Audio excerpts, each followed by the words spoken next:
ജോഷില, എന്താണ് കോഴിക്കോട് പ്രദേശങ്ങളിൽ ജോഷില ഇപ്പോൾ നിൽക്കുന്നത് കടൽ തീരത്താണല്ലോ.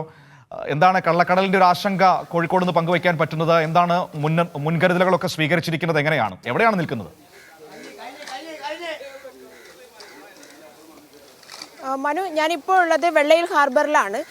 വെള്ളയിൽ ഹാർബറിൽ മത്സ്യത്തൊഴിലാളികളൊക്കെ ഉണ്ട്. എന്നാൽ പോലും ജാഗ്രതാ നിർദ്ദേശം പാലിക്കേണ്ടതുണ്ട് എന്നുള്ളതാണ് എനിക്ക് ലഭിച്ചിരിക്കുന്ന വിവരം.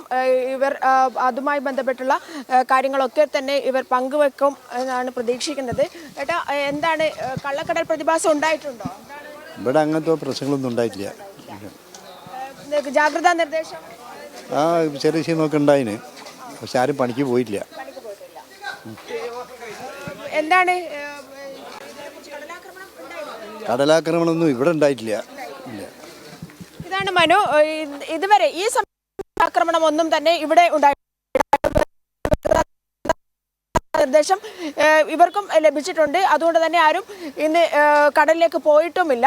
ജാഗ്രതാ നിർദ്ദേശം പാലിക്കുന്നുണ്ട്. എന്നാൽ ഇതുവരെ ഇവിടെ അത്തരത്തിലുള്ള ഒരു ഭയപ്പെടുത്തുന്ന രീതിയിലുള്ള കടലാക്രമണമോ അങ്ങനെയുള്ള ഒരു പ്രതിഭാസമോ ഉണ്ടായിട്ടില്ല എന്നുള്ളത് തന്നെയാണ് മത്സ്യത്തൊഴിലാളികൾ ഞങ്ങളോട് പങ്കുവയ്ക്കുന്നത്.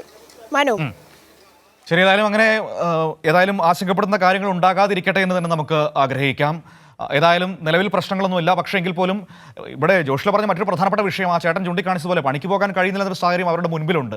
കാരണം ഉൾക്കടലിൽ ഈ പ്രശ്നങ്ങൾ ഉണ്ടാകുമ്പോൾ സ്വാഭാവികമായും അവരുടെ ജീവിത വൃത്തിയെ കൂടി അത് ബാധിക്കും. ജോഷില, ഒരു കാര്യം കൂടി, ചൂടോ കോഴിക്കോട് എങ്ങനെയുണ്ട്?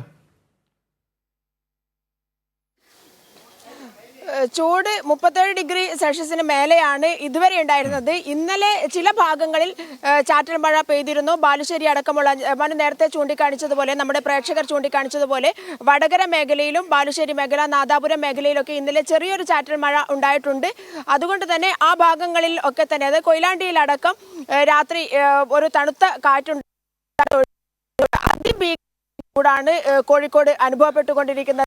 അതുകൊണ്ട് തന്നെ മത്സ്യത്തൊഴിലാളികളൊക്കെ തന്നെ വലിയ പ്രതിസന്ധിയിലാണ്. കഴിഞ്ഞ ദിവസമാണ് 2 പേർ സൂര്യാഘാതമേറ്റ് മരണപ്പെട്ടത്. തന്നെ ആളുകളിലുണ്ട്. എല്ലാ ജാഗ്രതാ നിർദ്ദേശങ്ങളും നൽകി 11 മണിക്ക് ശേഷം 3 മണിക്ക് ശേഷം മാത്രമേ ജോലി തുടരാൻ പാടുള്ളൂ. 11 മണിക്ക് ശേഷം ജോലി ചെയ്യാൻ പാടില്ല. ഇത്തരം കാര്യങ്ങളൊക്കെ പാലിച്ചുകൊണ്ട് തന്നെയാണ് ഇതുവരെ മുന്നോട്ട് പോയിട്ടുള്ളത്. ജോലി സ്ഥലത്ത് നിന്നാണ് കഴിഞ്ഞ ർക്ക് സൂര്യാഘാതമേറ്റത്. അവരാണ് മരണപ്പെട്ടത് എന്നുള്ള ദുഃഖകരമായ കാര്യമാണ് പങ്കുവെക്കാനുള്ളത്. എന്നാൽ പോലും വളരെയധികം ജാഗ്രതയോടുകൂടി തന്നെയാണ് ജനങ്ങളടക്കം മുന്നോട്ട് പോയിക്കൊണ്ടിരിക്കുന്നത്.